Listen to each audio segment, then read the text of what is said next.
ಅಂಕಣಕಾರ ಚಕ್ರವರ್ತಿ ಸೂಲಿಬೆಲೆ ಅವರ ಒಂದು ಮಾತು ಬಹಳಷ್ಟು ವೈರಲ್ ಆಗ್ತಾ ಇದೆ. ಅನ್ಯ ಸಮಾಜದವರನ್ನು ಕೂಡ ಪ್ರೀತಿಸಿ ಮದುವೆಯಾಗಿ ಅನ್ನುವಂಥ ಒಂದು ಭಾಷಣದ ತುಣುಕು ಏನಿದೆ ಇದು ಪರ ವಿರೋಧ ಚರ್ಚೆಗೂ ಕೂಡ ಗ್ರಾಸ್ ಆಗಿದೆ. ನಮ್ಮ ಜೊತೆ ಚಕ್ರವರ್ತಿ ಸೂಲಿಬೆಲೆ ಅವರಿದ್ದಾರೆ, ಅವ್ರ ಜೊತೆ ಮಾತಾಡಿಸ್ತಾ ಹೋಗ್ತೀನಿ.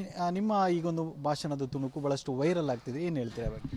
ಸಂತೋಷ ಆಯಿತು ನನಗೆ. ಇದು ವೈರಲ್ ಆಗದೆ ಹೋಗಿದ್ರೆ ಭಾಳ ಜನರಿಗೆ ಗೊತ್ತಾಗ್ತಿರ್ಲಿಲ್ಲ. ಅಕಸ್ಮಾತ್ ನಮ್ಮ ತರುಣರು ಇದನ್ನು ಅರ್ಥ ಮಾಡಿಕೊಂಡು ಅವರು ಈ ಥರದ್ದೇ ಒಂದು ಆಲೋಚನೆಯಲ್ಲಿ ಮಗ್ನರಾದರೆ, ಜಾತಿ ಮತ ಪಂಥಗಳ ಎಲ್ಲೆಯನ್ನು ಮೀರಿ ಸಮಾಜವನ್ನು ಸ್ವೀಕರಿಸುವಂಥವರಾದರೆ, ಪ್ರೀತಿಯನ್ನು ವಿಸ್ತಾರಗೊಳಿಸುವಂಥವರಾದರೆ ಬಹಳ ಸಂತೋಷವೇ. ವೈರಲ್ ಆಗಿದ್ದಕ್ಕೆ ಈ ವಿಚಾರದಲ್ಲಿ ನಂಗೆ ಭಾಳ ಸಂತೋಷ ಇದೆ. ನಿಮ್ಮ ಸ್ಪಷ್ಟನೆ ಏನು ಸರ್? ಅಂದರೆ ಮುಸ್ಲಿಂ ಸಮುದಾಯದವರನ್ನು ಪ್ರೀತಿಸಿ ಮದುವೆ ಆಗಬೇಕು ಆ ರೀತಿ ಹೇಳಿದ್ದು, ಅಂದರೆ ನೀವು ಅದು ಸ್ಪಷ್ಟ? ನಾನು ತುಂಬ ಸ್ಪಷ್ಟವಾಗಿ ಹೇಳಿದ್ದೀನಿ, ಜಾತಿ ಮತ ಪಂಥಗಳ ಎಲ್ಲೆಯನ್ನು ಮೀರಿ ಪ್ರೀತಿ ಹಬ್ಬಬೇಕು ಅಂತ. ನಾನು ಲವ್ ಜಿಹಾದ್ ಅನ್ನೋ ಪದವನ್ನು ಬಳಸಿದರೆ ಅದನ್ನು ಹೇಟ್ ಸ್ಪೀಚ್ ಅಂತ ಕರಿತಾ ಇದ್ರು. ಇದು ಹೇಟ್ ಸ್ಪೀಚ್ ಅಲ್ಲ, ಇದು ಸ್ಪೀಚ್ ಆಫ್ ಲವ್. ಜಾತಿ ಮತ ಪಂಥಗಳ ಎಲ್ಲೆಯನ್ನು ಮೀರಿ ನಾವು ಪ್ರೇಮಿಸುವಂಥವರಾಗಬೇಕು. ಹಿಂದೂ ಸಮಾಜದ ಡೆಮೋಗ್ರಫಿಕ್ ಚೇಂಜ್ ಅನ್ನು ತೆಗೆದುಕೊಳ್ಳೋದಾದರೆ ಹಿಂದೂ ಸಮಾಜದ ಸಂಖ್ಯೆ ತುಂಬ ಕಡಿಮೆ ಆಗ್ತಾ ಇದೆ. ಮುಸಲ್ಮಾನರು ತಮ್ಮನ್ನು ತಾವು ಅಲ್ಪಸಂಖ್ಯಾತರು ಅಂತ ಕರ್ಕೊಳ್ತಾರೆ. ಅಟ್ ದ ಸೇಮ್ ಟೈಮ್ ಹೇಳ್ತಾರೆ ನಮಗೆ ಬಜೆಟ್ನಲ್ಲಿ ಜಾಸ್ತಿ ಹಣ ಸಿಗಬೇಕು, ಯಾಕೆಂದರೆ ನಮ್ಮ ಸಂಖ್ಯೆ ಜಾಸ್ತಿ ಇದೆ ಅಂತ. ಹೇಗಿದು ಸಾಧ್ಯ? ಒಂದು ಕಡೆ ನೀವು ಅಲ್ಪಸಂಖ್ಯಾತರು, ಎರಡನೇ ಕಡೆ ಬಜೆಟ್ನಲ್ಲಿ ಜಾಸ್ತಿ ಹಣ ಸಿಗಬೇಕು, ಇವೆರಡು ಮ್ಯಾಚ್ ಆಗೋದಿಲ್ಲ.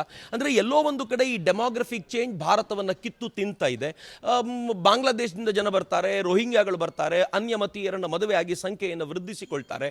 ಹೀಗೆಲ್ಲ ಇರುವಾಗ ಹಿಂದೂಗಳು ತಮ್ಮದೇ ಆದ ಚೌಕಟ್ಟಿನಲ್ಲಿ ಇರುವಷ್ಟು ದಿನವೂ ಕೂಡ ನಾವು ಸಂಕಟದಲ್ಲೇ ಇರ್ತೀವಿ. ಇವತ್ತು ದೈವಸ್ಥಾನಗಳಿಗೆ ಹೋಗ್ತೀವಿ, ದೇವಸ್ಥಾನಕ್ಕೆ ಹೋಗ್ತೀವಿ. ನಾವು ಕೊರಗಜ್ಜನ ಬಳಿಗೆ ಹೋಗಿದ್ವಿ, ಆದರೆ ಯೋಚನೆ ಮಾಡಿ ಇನ್ನೊಂದು 50 ವರ್ಷಗಳ ನಂತರ ಕೊರಗಜ್ಜನ ಬಳಿಗೆ ಹೋಗಲಿಕ್ಕೆ ಹಿಂದೂಗಳೇ ಉಳ್ಕೊಳ್ಳಿಲ್ಲ ಅಂತಂದರೆ ಅಲ್ಲಿನ ಸ್ಥಿತಿಗತಿಗಳು ಹೇಗಿರ್ಬೋದು ಅಂತ. ಹೀಗಿರುವಾಗ ನಾವು ಒಂದು ಸ್ವಲ್ಪ ಅಗ್ರೆಸಿವ್ ಆಗಿ ಯೋಚನೆ ಮಾಡಬೇಕು. ನನಗೆ ಈ ಸಂದರ್ಭದಲ್ಲಿ ಅನ್ಸುತ್ತೆ ಹಿಂದೂಗಳು ಕೂಡ ಈ ದಿಕ್ಕಿನಲ್ಲಿ ಯೋಚನೆ ಮಾಡಬೇಕು ಅಂತ. ಆದರೆ ಹಿಂದೂ ಸಮಾಜದ ಮುಖಂಡರು ಏನಿದ್ದಾರೆ ಅವರು ಅನ್ಯ ಸಮಾಜದ ಯುವಕರು ಹಿಂದೂ ಸಮಾಜದ ಯುವತಿಯನ್ನು ಏನಾದರೂ ಮದುವೆ ಆದರೆ ಪ್ರೀತಿಸಿದರೆ ಲವ್ ಜಿಹಾದ್ ಅಂತ ಹೇಳ್ತಾರೆ, ಬಹಳಷ್ಟು ಆಕ್ರೋಶ ವ್ಯಕ್ತಪಡಿಸ್ತಾರೆ. ಆದರೆ ಇದು ಉಲ್ಟಾದರೆ ಈ ಸಮಸ್ಯೆ ಆಗಲ್ವಾ? ಆಯಿತು, ಆಕ್ರೋಶ ವ್ಯಕ್ತಪಡಿಸಿದ ನಂತರ ಏನಾಗುತ್ತೆ? ಯಾವ ಹುಡುಗಿಯನ್ನು ನೋಡಿ, ಒಬ್ಬ ಮುಸಲ್ಮಾನ್ ಹುಡುಗ ಹಿಂದೂ ಹುಡುಗಿಯನ್ನು ಮದುವೆ ಆಗುವಾಗ ಮೊದಲು ಆರಂಭದ ದಿನಗಳಲ್ಲಿ ಈ ಲವ್ ಜಿಹಾದ್ನ ಈ ಪ್ರಕ್ರಿಯೆ ಆರಂಭವಾದಾಗ ತನ್ನ ಹೆಸರು ಹೇಳಿಕೊಂಡೇ ಅವನು ಪ್ರೀತಿಸ್ತಾ ಇದ್ದ. ಆಗ ಪ್ರೀತಿಗೆ ಕಣ್ಣಿಲ್ಲ ಎನ್ನುವಂಥ ಈ ಪರಿಕಲ್ಪನೆ ಎಲ್ಲ ಬಹಳ ಜೋರಾಗಿತ್ತು, ಚೆನ್ನಾಗಿ ನಡೀತಿತ್ತು. ಆದರೆ ಯಾವಾಗ ಹಿಂದೂ ಹೆಣ್ಮಕ್ಳು ಜಾಗೃತರಾದರೋ ಈಗ ಅವರು ತಮ್ಮ ಹೆಸರನ್ನು ಬದಲಾಯಿಸ್ಕೊಳ್ತಾರೆ. ಅವ್ರ ಕೈಗೊಂದು ದಾರ ಕಟ್ಕೊಂಡು ಬರ್ತಾರೆ, ನಾನು ಹಿಂದೂ ಅಂತ ಹೇಳುವಂಥ ಪ್ರಯತ್ನ ಮಾಡ್ತಾರೆ. ದೇವಸ್ಥಾನಕ್ಕೆ ಇವಳು ಜೊತೆಗೆ ಹೋಗ್ತಾರೆ. ಕೊನೆಗೆ ಎಲ್ಲಿವರೆಗೂ ಅಂತಂದರೆ ಈ ದೇಶದ ಒಬ್ಬ ಶ್ರೇಷ್ಠ ಶೂಟರ್ ತಾರಾ ಸಹದೇವಳನ್ನ ಒಬ್ಬ ಮುಸಲ್ಮಾನ ಹಿಂದೂ ಹೆಸರಲ್ಲಿ ಮದುವೆನೂ ಆಗಿಬಿಡ್ತಾನೆ. ಅಂದ್ರೆ ಇಲ್ಲಿಯವರೆಗೂ ಅವ್ರು ಬಂದಿದ್ದಾರೆ ಈಗ ಅಂತಂದ್ರೆ ಮೋಸ ಮಾಡಿ ಆದರೂ ಮದುವೆ ಆಗಬೇಕು ಅಂತ. ಸೊ ಆ ನಂತರದ ಹಂತಗಳಲ್ಲಿ ಅವಳ ಜೊತೆ ಏನು ಅತ್ಯಂತ ಕೆಟ್ಟದ್ದಾಗಿರುವಂಥ ದೈಹಿಕ ಸಂಪರ್ಕವನ್ನು ಬೆಳೆಸಿ ಅದರ ವಿಡಿಯೋ ಮಾಡಿಕೊಂಡು ಅವ್ರು ಬ್ಲ್ಯಾಕ್ ಮೇಲ್ ಮಾಡುವಂಥ ಹಂತಕ್ಕೂ ಹೋಗ್ತಾರೆ. ಸೊ ಇದನ್ನೆಲ್ಲ ಲವ್ ಜಿಹಾದ್ ಅಂತ ಇಷ್ಟು ದಿನ ವಿರೋಧಿಸಿದ್ರಿಂದಾಗಿ ಸಿಕ್ಕಿದ್ದೇನು? ಸಮಾಜದ ಪ್ರತಿಯೊಬ್ಬರು ಹೇಳಿದ್ರು ಪ್ರೀತಿಗೆ ಕಣ್ಣಿಲ್ಲ, ಪ್ರೀತಿ ಮಾಡಬೇಕು, ಪ್ರೀತಿ ಸರಿಯಾಗಿರುವಂಥದ್ದು ಅಂತ ಎಲ್ಲ ಹೇಳಿದ್ರು. ಹಾಗೆ ಹೇಳಿದಂಥ ಜನ ಇವತ್ತು ನಾನೇನಾದರೂ ಉಲ್ಟಾ ಅದಕ್ಕೆ ಹೇಳ್ತಾ ಹಿಂದೂ ಹುಡುಗರು ಕೂಡ ಹಾಗಿದ್ರೆ ಪ್ರೀತಿಯನ್ನು ಮಾಡ್ರಪ್ಪ ಅಂತ ಹೇಳಿದ್ರೆ ಯಾಕೆ ವಿರೋಧಿಸಬೇಕು ಅಂತ ನಂಗೆ ಅರ್ಥ ಆಗ್ತಿಲ್ಲ. ಸೊ ನಾನು ಹೇಳ್ತಿರೋದು, ನೀವು ಲವ್ ಜಿಹಾದ್ನ ಕುರಿತಂತೆ ವಿರೋಧ ಮಾಡಿದ್ರಿಂದ ಏನು ಸಿಕ್ತು ಅಂತ ಕೇಳಿದರೆ ಸಮಾಜದಲ್ಲಿ ಯಾರೂ ನಿಮ್ಮ ಬೆಂಬಲಕ್ಕೆ ಬರಲಿಲ್ಲ. ಈಗ ಉಲ್ಟಾ ಮಾಡ್ಲಿಕ್ಕೆ ಸಾಧ್ಯ ಆದರೆ ಬಹಳ ಸಂತೋಷ ಅಂತ ನನಗನ್ಸುತ್ತೆ. ಈ ರೀತಿಯ ಪ್ರೀತಿ ಮದುವೆ ಆದರೆ ಧಾರ್ಮಿಕವಾಗಿ ಆಚರಣೆಗೆ ತೊಡಕಾಗುವುದಿಲ್ಲ, ಅಂದರೆ ಎರಡು ಧರ್ಮದಲ್ಲೂ ಕೂಡ ಆಚರಣೆಯಲ್ಲಿ ವ್ಯತ್ಯಾಸ ಇರುತ್ತೆ. ಇದನ್ನು ಯಾವತ್ತಾದರೂ ಹಿಂದೂ ಹೆಣ್ಮಗಳು ಮುಸ್ಲಿಂ ಹುಡುಗನ ಮದುವೆ ಆದಾಗ ಕೇಳಿದ್ದೀರಾ?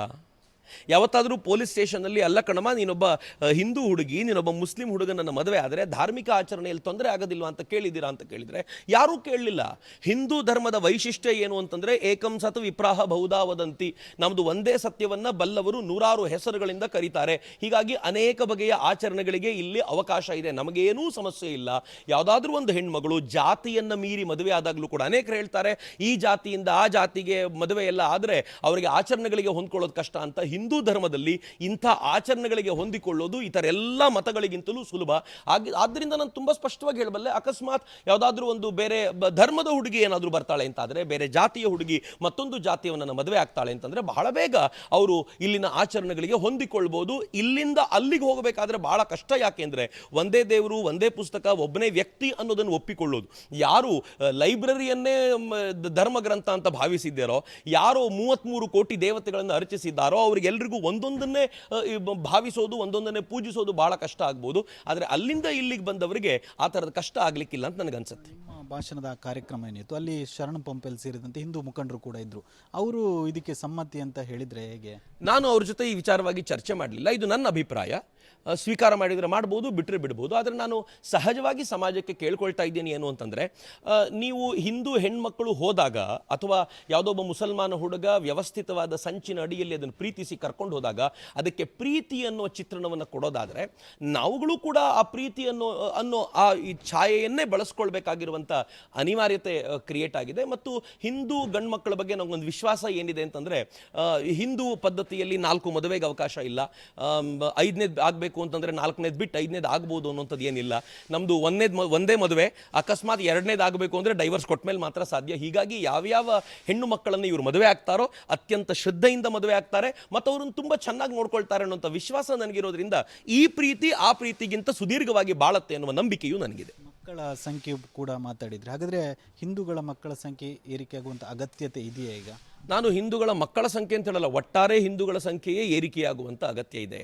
ಹಿಂದೂಗಳ ಜನಸಂಖ್ಯೆ ತುಂಬ ತೀವ್ರವಾಗಿ ಕುಸಿತಾ ಇದೆ. ಎಷ್ಟು ತೀವ್ರವಾಗಿ ಕುಸಿತಾ ಇದೆ ಅಂತಂದರೆ, ಕೆಲವು ಮತಗಳು ತಮ್ಮಂತಾವು ಸರ್ಕಾರವನ್ನೇ ಬದಲಾಯಿಸಬಲ್ಲಂಥ, ಸರ್ಕಾರವನ್ನು ಬೀಳಿಸುವಂಥ ಅಧಿಕಾರ ನಮಗಿದೆ ಅಂತ ಭಾವಿಸಿಕೊಳ್ಳುವಂಥ ಹಂತಕ್ಕೆ ಬಂದಿರುವಾಗ ಸಮ್ವೇರ್ ಐ ಥಿಂಕ್ ಹಿಂದೂಗಳು ಕೂಡ ಸೀರಿಯಸ್ ಆಗಿ ಯೋಚನೆ ಮಾಡಬೇಕಾಗಿದೆ ಅಂತ. ಗರ್ವಾಪಸಿ ಬಗ್ಗೆ ಕೂಡ ಹೇಳಿದ್ರಿ, ಯಾವ ರೀತಿಯಾಗಿ ಗರ್ವಾಪಸಿ ನಡಿಬೇಕಿದೆ, ಅದರ ಅಗತ್ಯತೆ ಎಷ್ಟಿದೆ ಅಂತ? ಒಂದು, ಮತಾಂತರದ ಬಗ್ಗೆ ತುಂಬ ಮಾತನಾಡಿದ್ದೀವಿ. ಮತಾಂತರದ ಬಗ್ಗೆ ಇನ್ನು ಮುಂದೆ ಮಾತನಾಡೋದನ್ನು ನಿಲ್ಲಿಸಿ ನಾವು ಗರ್ವಾಪ್ಸಿಯ ಕಡೆಗೆ ಹೋಗಬೇಕಾಗಿದೆ.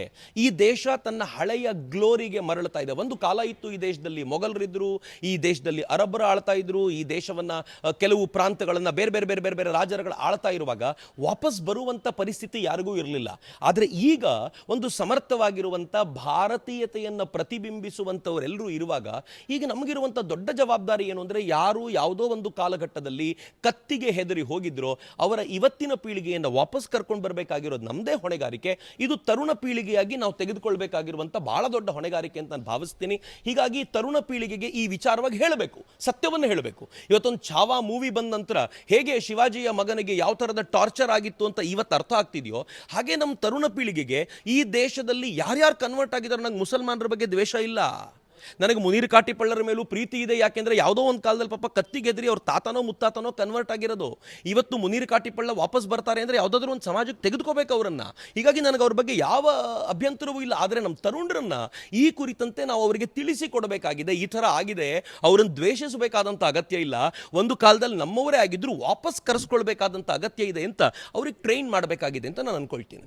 ಕೊನೆಯದಾಗಿ ಆ ಮುನೀರ್ ಕಾಟಿಪಳ್ಳ ಹೇಳಿಕೆಯನ್ನು ಹೇಳೋದಾದ್ರೆ, ಅವ್ರು ಹೇಳ್ತಾರೆ ಈ ರೀತಿಯ ಮದುವೆಗೆ ಅಭ್ಯಂತರ ಇಲ್ಲ, ಚಕ್ರವರ್ತಿ ಸೂಲಿಬೆಲೆ ಅವರು ಕೂಡ ಮದುವೆ ಆಗುವುದು ನಮ್ಮ ಸಮಾಜದಲ್ಲಿ. ನನಗೆ ಸಂದೇಶವನ್ನು ಕೊಡಬೇಕಾದ ಅಗತ್ಯ ಅವರಿಗೇನೂ ಇಲ್ಲ. ನಾನು ಅವರಿಗೆ ಸಂದೇಶವನ್ನು ಕೊಡ್ತೀನಿ ಏನು ಅಂತಂದರೆ, ಜಗತ್ತನ್ನೆಲ್ಲ ಉದ್ಧಾರ ಮಾಡ್ತೀನಿ ಅಂತ ಹೊರಟಿರುವ ಮುನೀರ್ ಕಾಟಿಪಳ್ಳ ಅವರೇ, ನಿಮ್ಮ ಸಮಾಜದ ಹೆಣ್ಣು ಮಕ್ಕಳಿರುವಂಥ ತೊಂದರೆಯನ್ನು ಗಮನಿಸಿ, ಅವರು ಯಾವ ಥರ ನರಳುತ್ತಾ ಇದ್ದಾರೆ, ಒದ್ದಾಡ್ತಾ ಇದ್ದಾರೆ ಅನ್ನೋದನ್ನು ಗಮನಿಸಿ, ಅವರನ್ನು ಅಲ್ಲಿಂದ ಮೇಲಕ್ಕೆತ್ತುವಂಥ ಪ್ರಯತ್ನದಲ್ಲಿ ನಿರತವಾಗಲಿಕ್ಕೆ ಸಾಧ್ಯವಾಗುತ್ತಾ ಅಂತ ನೋಡಿ, ಸಮಾಜವನ್ನು ಎಲ್ಲರೂ ಸೇರಿ ಕಟ್ಟೋಣ. ನನಗೆ ನಿಮ್ಮೇಲೂ ಏನು ದ್ವೇಷ ಇಲ್ಲ, ಜೊತೆಗೆ ಸೇರಿ ಒಂದು ಸುಂದರವಾಗಿರುವಂಥ ಸಮಾಜವನ್ನು ನಿರ್ಮಾಣ ಮಾಡೋಣ, ಸುಂದರವಾಗಿರುವಂಥ ಶ್ರೇಷ್ಠ ಭಾರತವನ್ನು ನಿರ್ಮಾಣ ಮಾಡೋಣ ಅಂತ ನಾನು ಅವ್ರಿಗೆ ಹೇಳಲಿಕ್ಕೆ ಇಚ್ಛೆಪಡ್ತೀನಿ. ಇದು ಚಕ್ರವರ್ತಿ ಸೂಲಿಬೆಲೆ ಅವರ ಸ್ಪಷ್ಟನೆ. ಕ್ಯಾಮ್ರಾ ಪರ್ಸನ್ ದಿವಾಕರ್ ಪದ್ಮಂಜ ಜೊತೆ ದಿನೇಶ್ ಕಾಶಿಪಟ್ನ, ರಿಪಬ್ಲಿಕ್ ಕನ್ನಡ, ಮಂಗಳೂರು.